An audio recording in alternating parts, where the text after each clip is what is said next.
Pourquoi autant de migrants africains fuient-ils leur pays pour tenter de rejoindre l'Europe en bateau? Clarifions. Pourquoi viennent-ils en bateau? Parce qu'ils n'ont pas les autorisations nécessaires, des visas, pour venir en avion, qui est moins dangereux, moins cher et beaucoup plus rapide. Les pays européens accordent seulement ces autorisations aux touristes, aux étudiants et aux hommes d'affaires. Pourquoi viennent-ils en Europe? Parce qu'ils pensent que ce continent est beaucoup plus sûr et plus riche que l'Afrique. C'est aussi le plus proche. Il n'y a que 300 km entre la Libye, en Afrique du Nord, et l'île italienne de Lampedusa. Pourquoi fuient-ils leur pays d'origine? La moitié d'entre eux fuient parce qu'ils se sentent en danger à cause du racisme, de la violence et parce qu'il n'y a pas de liberté d'expression. Ils ne se sentent pas protégés par leur propre pays, alors ils se réfugient dans un autre. Ces migrants sont des demandeurs d'asile ou des réfugiés. Ils viennent en majorité d'Afrique de l'Est, d'Érythrée, du Soudan ou de Somalie par exemple. L'autre moitié des migrants africains fuient parce qu'ils sont pauvres ou espèrent une vie meilleure en Europe qu'en Afrique. Ce sont des migrants économiques. Ils viennent en majorité d'Afrique du Nord, de Tunisie et d'Algérie par exemple. Pour ce long et dangereux voyage, ils doivent s'armer de courage et ont besoin d'argent. Le plus souvent, ils en empruntent à leur famille. En 2017, il y avait 1,2 milliard d'Africains et 745 millions d'Européens.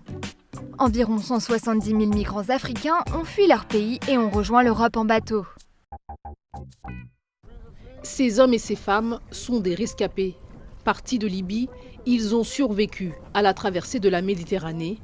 Après plusieurs jours en mer, ils ont été sauvés par une ONG.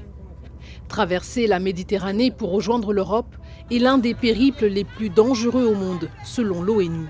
Le Haut Commissariat aux réfugiés vient de publier un rapport édifiant. En 2018, 1600 personnes sont mortes noyées en tentant de rejoindre l'Europe, soit une personne sur 18. En 2017, c'était une personne sur 42. Pourtant, le nombre d'arrivées en Europe a chuté de 41%. Il y a donc moins de traversées, mais elles sont plus périlleuses. Traffickers are taking more risk. There are more interception by the Libyan Coast Guards.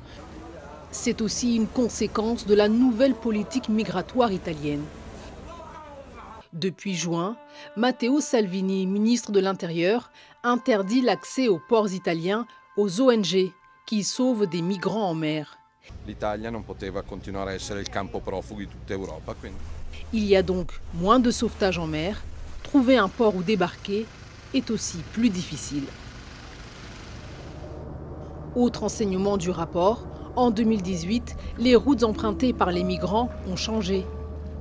L'Espagne est désormais en première ligne. Entre 2017 et 2018, les arrivées sur les côtes espagnoles ont augmenté de 130%. Les personnes viennent de Guinée, du Maroc, du Mali, de la Côte d'Ivoire ou encore de Syrie. La route passant par la Grèce a connu une augmentation de 88%.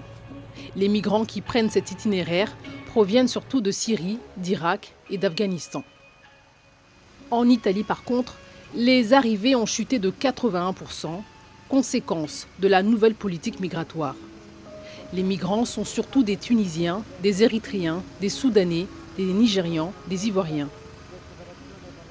Les restes de l'embarcation témoignent de la violence du naufrage.